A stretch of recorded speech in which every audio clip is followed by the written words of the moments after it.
Welcome back to my channel, everyone. Today I will be talking about how I became a teacher. So if you're interested in my story, then keep on watching. Okay, so first let me say that I do not have a degree in education. I didn't go through a credentialing program, nothing like that. I do have a bachelor's degree. It's in general studies, but that in itself would not let you become a teacher. So if you didn't know, I live in the state of Georgia, and in Georgia and in other states, if you have a bachelor's degree, not in education, you can start teaching. However, there's a caveat, obviously. Like in Georgia, you have to be in a program that leads to a certification. Either you're getting a second bachelor's degree, you're getting a master's degree that includes certification, or you're doing an alternative program. So what I am doing, I'm actually in a MAT program, that's Masters of Art in Teaching, and it's specifically for people who have a bachelor's degree, not in education, but they want to be teachers. So you get a master's degree and your initial certification at the same time. With that, however, you have a provisional license, which is basically just temporary, and you have 3 years to complete your program if you want to continue teaching. Otherwise, you will lose your teaching license, and you could get it back once you graduate, but it could be kind of a process.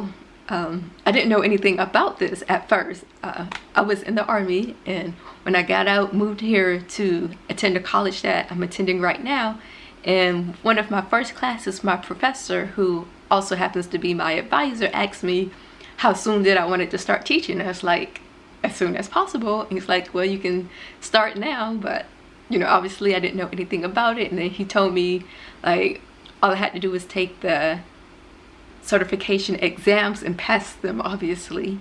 And then the tricky part is you can't just apply for a teaching license. Most people, they go through a education program, like either getting a bachelor's degree in, say, early childhood education, and at the end of it, in Georgia, your school will send your information to the Georgia PSC, which is Professional Standards Commission, and they will issue your license. That's how it works in most cases. But in my case, because obviously I didn't graduate yet, I'm still in a program right now.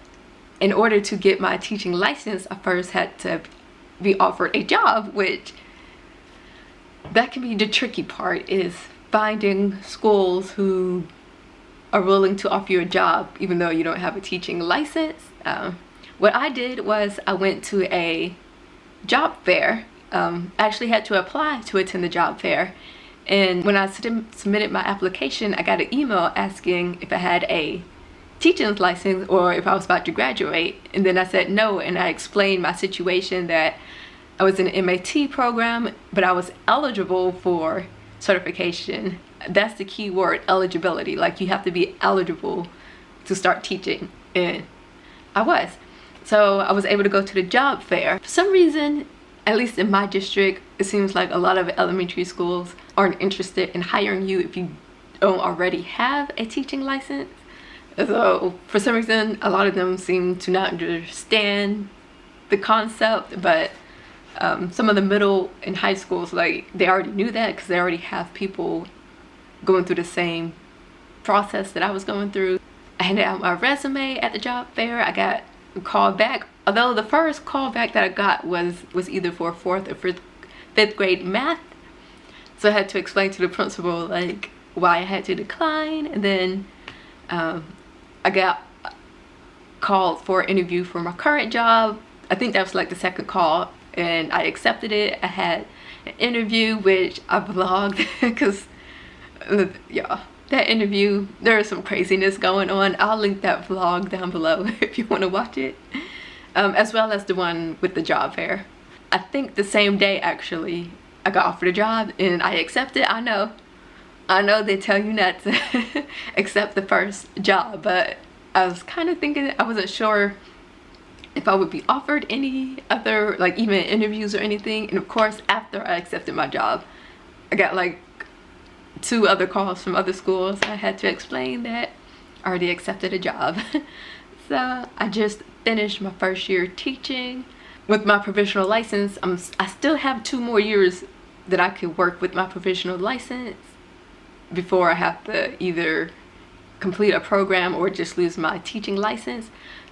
I'm hoping that I'll be graduating next May. All I have to do is the teaching internship.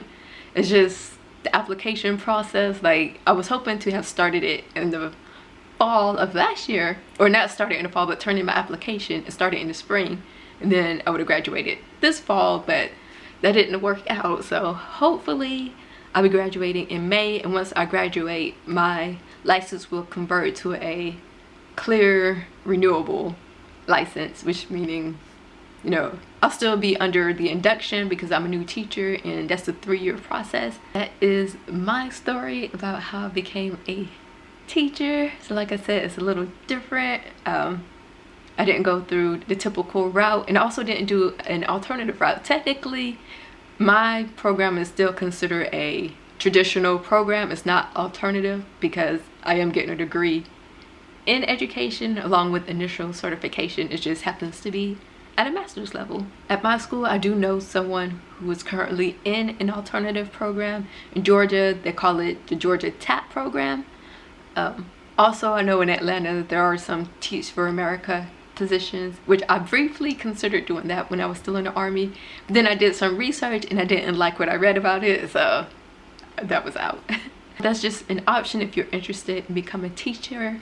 I would search like teacher certification in whatever state you're in, and more than likely it would lead you to a page that tells you all the different routes you can take to become a teacher in your state. Thank you guys for watching this video. If you have any specific questions about anything or would like me to go into more detail, just leave that down below and I will get to you as soon as possible. Thanks for watching.